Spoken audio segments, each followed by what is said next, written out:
ng violence, nagkakos siya ng maraming mga problema sa atin. Bakit ang alak nililigal?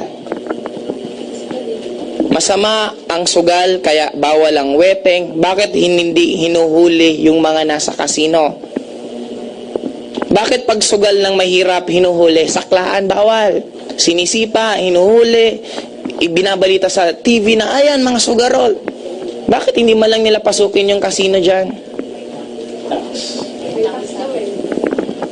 Ang daming pwedeng source ng income maliban sa ang tao sa dyan gawin mong sugarol. Ayusin lang, una, yung pagkokolekta ng tamang buwis. Sino lang nagbabayad ng buwis ng tama? Empleyado. Bago mo makuha yung sweldo mo, tanggal na yung buwis. Ang negosyante, hindi. Na paglalaroan pa sometimes. Ang daming pwedeng way. And ito din, baka sabihin nyo, kasi ang gobyerno natin corrupt, guys. Before you tell them na corrupt, make it sure na tuwing election hindi ka nang hihingi ng pera. Kasi ang problema, malay mo, sa atin din nag-start. May tatakbong politiko. Hindi pa nga nakakaupo, ang dami nang humihingi. Pahingi, nagkasakit ako, wala akong pamasahe, wala akong ganito. Pag hindi ka binigyan, magagalit ka pa sa politiko. Ayun, napakakuripot na, hindi ko yan iboboto. Tapos, do you think pag nanalo siya, babawi sila? Hindi, of course, babawi yon. Kaya start natin sana ang change sa atin, hindi sa ibang tao, hindi sa gobyerno, hindi kung saan sa atin. Bakit kailangan ang tao sadyang gawing mahirap? Kasi madali kang makontrol lahat dito. Sometimes, ito na nga inisip natin tagapagligtas nakakailang wish ka na sana yung presidente pag magbago na para yumaman ako.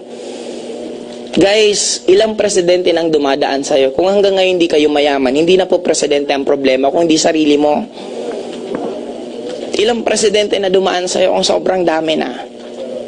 Now, pansinin mo ang batas. Familiar kayo sa mineral water? Yung maliliit.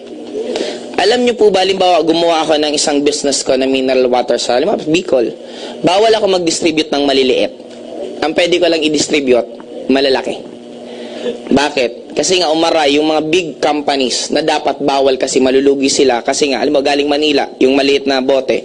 Pag ta-travel pa ng Bicol, may cost pa yan dahil sa travel. Kung taga Bicol na mismo yung may supply ng tubig, wala nang costing ng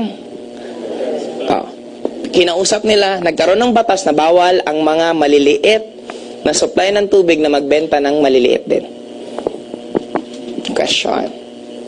Ano ang problema natin? Ang mahal ng kuryente.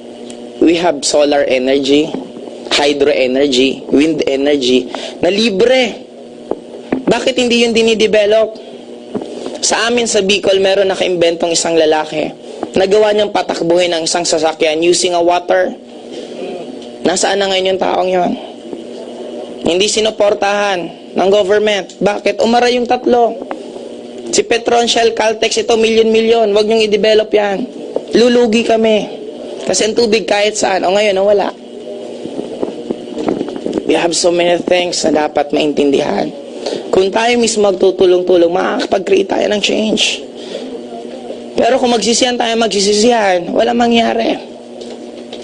Now, I would like to entertain any question before ako mag-proceed sa mga iba ko pang sasabihin.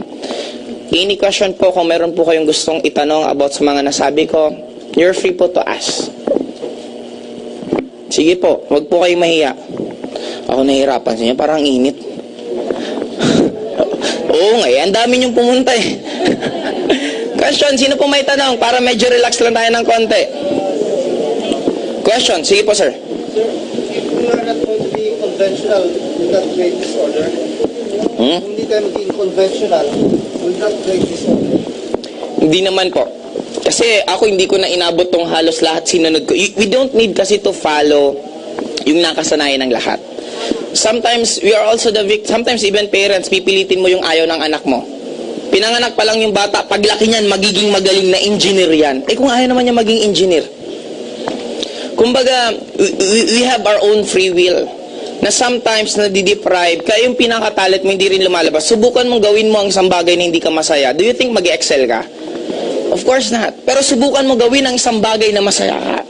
Kaya lang, sabi ko nga, victim tayo ng isang pagpapalaki. What if pinanganak akong NPA? Lumalaki ako, nakikita ko yung mga kapwa NPA pinapatay ng militar. Pag lumaki ako, galit ba ako sa militar? What if pinanganak naman akong militar? At nababalitaan ko, may mga NPA na pinapatay yung uncle ko na militar, yung tito ko na militar. Magagalit ba ako sa NPA?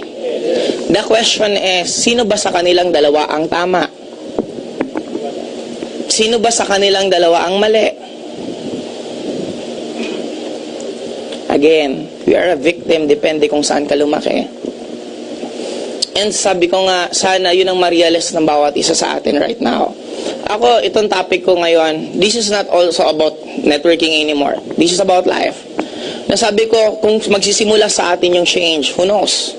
You can never tell na because of sa atin, paunti-unti nagbago yung pananaw mo, imbis magsisika, tumulong ka na lang. Instead, sisihin mong ibang tao, gumawa kung anong way na pwedeng maitulong mo, and who knows? Dahil sa paglaki ng paglaki natin, maging malakas ang impact natin sa bawat isa. Question, sir, may tanong pa po ba kayo? May follow-up question pa. Question, another question. Alam mo bakit tayo masyadong takot na gumawa ng kakaiba? Kasi sa tinatawag na acceptance. Pag wala kang trabaho, parang ako naalala ko dati, nung nag-aaral pa after kong graduate, nung nag-networking na po ako, may isa akong uncle, pinuntahan ko, nire-recruit ko. Alam mo sabi sa akin, ikaw ba yung engineer na sinayang mo lang yung course mo? Imagine mo sabihan nga ng ganyan, para bang napakatanga ko na hindi ko alam yung ginagawa ko tama, nang alam niya yun lang. Take note, pag-usapan natin Bill Gates. Bill Gates is one of the college dropout ng Harvard. Hindi siya nakatapos ng Harvard. After being Bill Gates, pinatawag siya ng Harvard para bigyan ng isang award na one of the most successful students of Harvard. To be honest, sakit po ako ng ulo nung high school ako. Dumating po ako sa point, ultimo yung teacher ko, niyaya ko ng suntukan sa sobrang bad trip ko. Tingin nila sa akin, makukulong ako, hindi ako graduate ng college, malululun ako sa droga, lahat na ng masama nasa isip nila. Nung naging Joseph Lim ako, kachat ko yung teacher ko, alam sabi sa akin, Joseph, we're so proud of you. At alam mo, napapamura ako nun habang, say ko, di nga. Parang ganon. And sometimes, they don't care, but on the end of the day, they don't care kung sino ka after mong yung grades mo. Ang pinaka-importante na yung success mo. Subukan mong mangutang sa bangko, tinatanong ba kung plot 1 ka? Tinatanong ba perfect mo ba yung history? Perfect mo ba yung accounting? No! They don't care about your grades. They only care, meron ka bang pwedeng isangla kung uutang ka sa amin? Anong pwede mong biro ko nga po isa pa. One form. Ito, ano na lang, teaser ko lang po ulit sa inyo kasi medyo mahaba po ang itatopic ko po yung iba. Sometimes, ako may question ako pagdating sa kinakasal. Ano ang tanong ng pare sa mag-ikakasal? Ikaw, lalaki, babae, tinatanggap mo ba yung lalaking to sa hirap at ginawa, bla bla bla bla. Bakit pag mangungutang ka ng motor, sinisi-ay ka? Utang ka ng motor, kaya mo ba magbayad? Magkano ba ang income mo per month? Ito bang bahay nyo talaga? Tutok-tok pa yung bahay mo kung talagang totoo yung bahay mo. Kasi di ba, mali mo, mga tabla-tabla yung after mangutang, nawala ka na. Di ba, ganang pag-CCI. After mapatunayan na kaya mong magbayad ng motor, papahiramin ka, papautangin ka. Tama, mali? Bakit sa kinakasal, hindi man lang tinatanong, ikaw lalaki, kayang bang buhayin to? May pera ba kayo na sapat na income para bumuhay ng isang pamilya? Yung motor na hindi buhay, pinapahalagahan. Yung tao na buhay ang pinag-uusapan, hindi pinapahalagahan.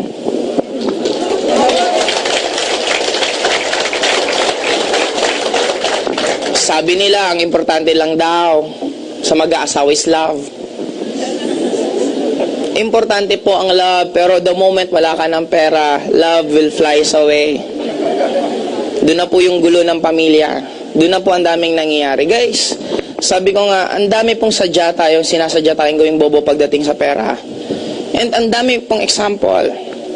May mga ibang magsasabi, magpipreach, hindi importante ang material thing. Hindi importante ang kotse, hindi yan madadala sa langit. Eh bakit yung mga obispo natin ang hingi ng kotse kay Gloria? Hindi mga ordinaryo yung kotse. May Montero. Di ba yung mga ganun ng high-end pa? Tapos, sometimes they're going to preach na hindi importante yung mga ganun. parang may malaking question